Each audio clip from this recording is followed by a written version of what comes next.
ভিডিওতে ক্লিক করার জন্য সকল চাকরি প্রার্থীকে অসংখ্য ধন্যবাদ। রাজ্যে আবারও নতুন করে আইসিডিএস অঙ্গনারী কর্মী ও সহায়িকা পদে যে সকল চাকরি প্রার্থী আবেদন করতে ইচ্ছুক রয়েছে তারা আজকের ভিডিওটি সম্পূর্ণ দেখবে, কারণ আইসিডিএস অঙ্গনারী কর্মী ও সহায়িকা পদে আবেদন করার পরে চাকরি হবে না, কারণ এখানে লিখিত পরীক্ষা নেওয়া হয়। লিখিত পরীক্ষায় যে সকল চাকরি প্রার্থী পাস করবে তাদের ইন্টারভিউ হবে। ইন্টারভিউয়ের পরে একটা মেরিট লিস্ট তৈরি হবে, সেই লিস্ট অনুযায়ী কিন্তু তোমাদের সিলেক্ট করা হবে। তো দেখো, এখানে যে বিষয়টা আমি আজকে আলোচনা করব যে আইসিডিএস অঙ্গনারী কর্মী এবং সহায়িকা, আমরা প্রত্যেকে জানি কর্মী ও সহায়িকা পদে আবেদন করতে গেলে যোগ্যতা কি লাগে, এর আগেই ভিডিওতে আলোচনা করা হয়েছে। আজকের ভিডিওতে আমরা আলোচনা করব আবেদন করার পরে কোন বিষয় নিয়ে পড়লে আমরা পরীক্ষায় পাশ করতে পারবো এবং সিলেবাসটা কি রয়েছে। তো সম্পূর্ণ সিলেবাস নিয়ে আজকের ভিডিওতে আলোচনা করব। যারা আইসিডিএস অঙ্গনারী কর্মী ও সহায়িকা পদে আবেদন করতে ইচ্ছুক তারা আজকের ভিডিওটি মনোযোগ সহকারে দেখবেন, কারণ খুব শীঘ্রই 6টি জেলায় আবেদন শুরু হতে চলেছে এবং কোন কোন জেলায় আবেদন শুরু হবে আমরা কিন্তু আপডেট আপনাদের জানাবো শীঘ্রই। তো চলো, প্রথমেই নিয়ে পড়তে হবে অঙ্গনারী কর্মীদের ক্ষেত্রে এবং অঙ্গনারী সহায়িকাদের ক্ষেত্রে। তো প্রথমেই আমরা দেখব এখানে যেটা রয়েছে যে অঙ্গনারী কর্মী পদের ক্ষেত্রে যারা আবেদন করছো বা আবেদন করবে, হ্যাঁ, এর থেকে একটা গুরুত্বপূর্ণ আপডেট জানাবো। যারা কমেন্ট বক্সে কমেন্ট করেছিলেন যে আইসিডিএস অঙ্গনারী কর্মী ও সহায়িকার রেজাল্ট কবে দিবে, তো দেখো খুব শীঘ্রই আপডেট চলে আসছে এবং আবারও নতুন নিয়োগ শুরু হবে 6টি জেলায়। তাহলে আপনারা যারা এই চ্যানেলটা এখন সাবস্ক্রাইব করেন, সাবস্ক্রাইব করে রেখে দাও, আপডেট শীঘ্রই আসবে, আমরা ভিডিও প্রোভাইড করে দিব আপনাদের জন্য। আপনারা সেই ভিডিও দেখে রেজাল্ট নিজের মোবাইলে কিন্তু দেখতে পারবে।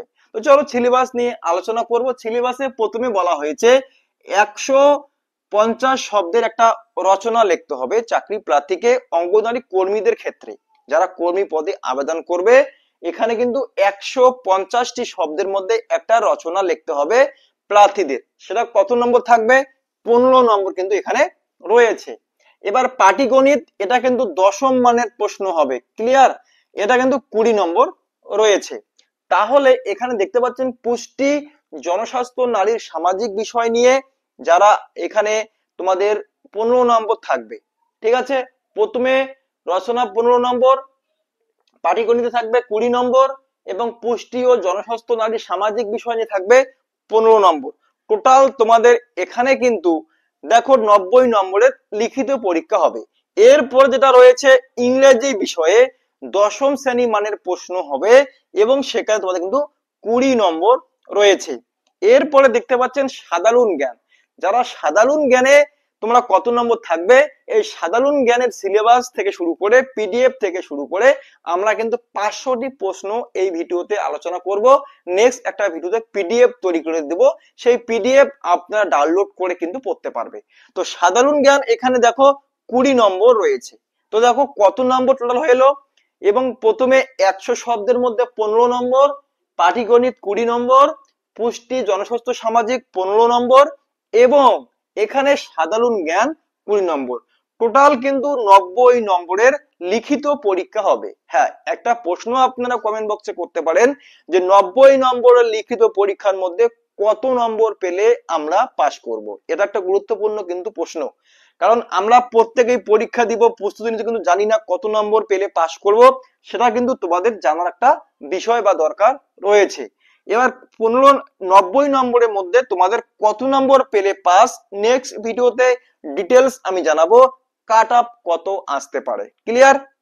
এবার টোটাল কিন্তু 100 নম্বর পরীক্ষা হবে, 90 নম্বরের লিখিত পরীক্ষা এবং 10 নম্বর তোমাদের কিন্তু ইন্টারভিউ নেওয়া হবে।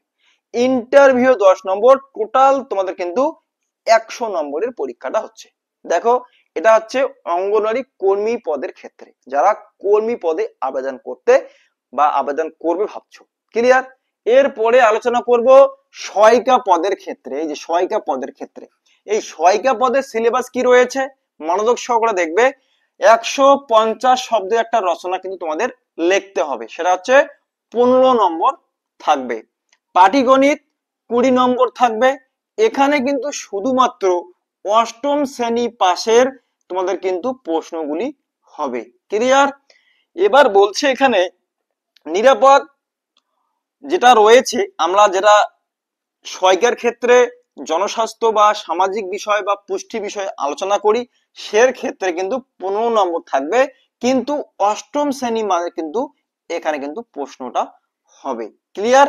ইংরেজি বিষয়ে অষ্টম শ্রেণী হবে 20 নম্বর, সাধারণ জ্ঞান 20 নম্বর, টোটাল কিন্তু 90 নম্বরের এখানে লিখিত পরীক্ষা নেওয়া হচ্ছে। তাহলে সহায়িকা পদের ক্ষেত্রে শুধুমাত্র অষ্টম শ্রেণী পাশে, অষ্টম শ্রেণী যে সিলেবাসটা রয়েছে বা অষ্টম শ্রেণী পাশের যে বইপত্র রয়েছে সেই সমস্ত বই থেকে কিন্তু তোমাদের প্রশ্নগুলি হবে। আমরা কিন্তু পিডিএফ তৈরি করব, ঠিক আছে?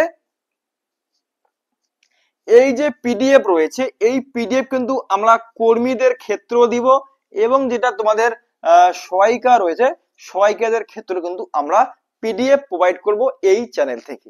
যারা পিডিএফ এর দরকার হবে অবশ্যই কমেন্ট করবে, হ্যাঁ আমার পিডিএফ লাগবে। কমেন্ট বক্সে কমেন্ট করো। যদি পিডিএফ দরকার হয় আমরা পিডিএফ স্টেপ বাই স্টেপ সাজিয়ে তোমাদের টেলিগ্রাম গ্রুপ অথবা আমাদের যে ওয়েবসাইট রয়েছে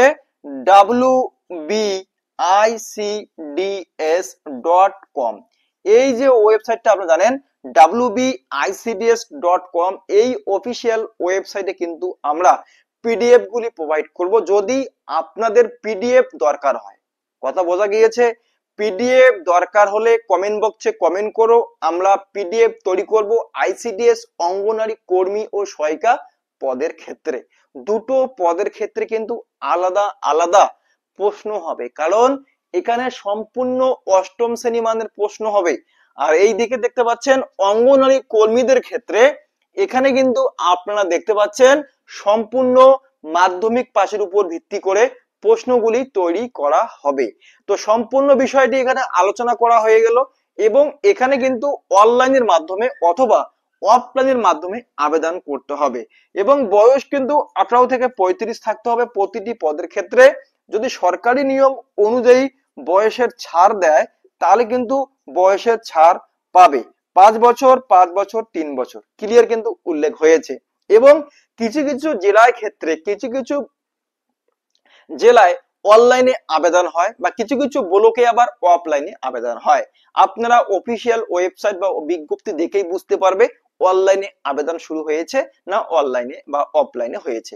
সেটাও কিন্তু আমরা এই অফিসিয়াল ওয়েবসাইট wbicds.com এর ওয়েবসাইটে কিন্তু জানাবো, এবং সেখানে কিন্তু অ্যাপ্লাই করার লিংক থাকবে। এই ভিডিওতে কিন্তু আমরা নেক্সট যে আবেদন শুরু হবে 6টি জেলায়, সেটাও কিন্তু ভিডিও করা হবে যে কোন জেলায় আবেদন শুরু হতে চলেছে এবং কিভাবে আবেদন করতে হবে, কি কি ডকুমেন্টস লাগবে সে বিষয়ে আলোচনা করা হবে। তো এটা ছিল সিলেবাস। এই সিলেবাস নিয়ে আপনারা যদি পিডিএফ চাও, 150 শব্দের রচনা, একটা রচনা করলে কি হবে? হবে না। কয়টি রচনা পড়তে হবে? একটা পিডিএফ থাকবে।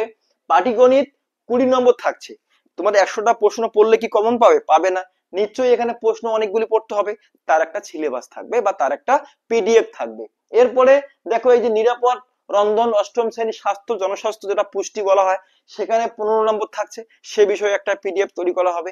স্টেপ বাই স্টেপ যদি আপনারা এই 5টা পিডিএফ চাও, 5টা পিডিএফ বলতে রচনা, পাটিগণিত, নিরাপদ, ইংরেজি, সাধারণ জ্ঞান, এই সমস্ত বিষয় যদি নিয়ে একটা আমরা পিডিএফ করি, একটা পিডিএফ করতে অনেক পিডিএফ হবে, আমরা একটা করি বিষয় নিয়ে পিডিএফ করব।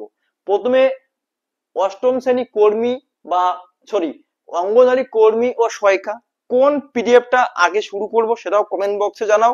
আপনাদের কমেন্ট দেখে আমরা কিন্তু পিডিএফ গুলি তৈরি করার চেষ্টা করব, কারণ কমেন্টে দেখা গেল একটি, দুটি, তিনটি মাত্র কমেন্ট, তাহলে পিডিএফ গুলি আমরা কষ্ট করে তৈরি করে কমন তোমাদের কমন পাওয়ার জন্য যদি তোমরা চেষ্টা করো বা চাও, তাহলে কমেন্ট বক্সে কমেন্ট করতে হবে।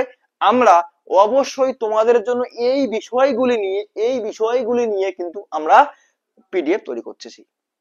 আশা করি ভিডিওটি বোঝা গিয়েছে। যারা আইসিডিএস অঙ্গনারী কর্মী এবং সহায়িকা পদে আবেদন ইচ্ছুক, চাকরি করার ইচ্ছুক রয়েছে, চাকরি করব, চাকরি নিতে হবে, তাহলে কিন্তু এই বিষয়গুলি আপনারা মনোযোগ সহকারে পড়বে।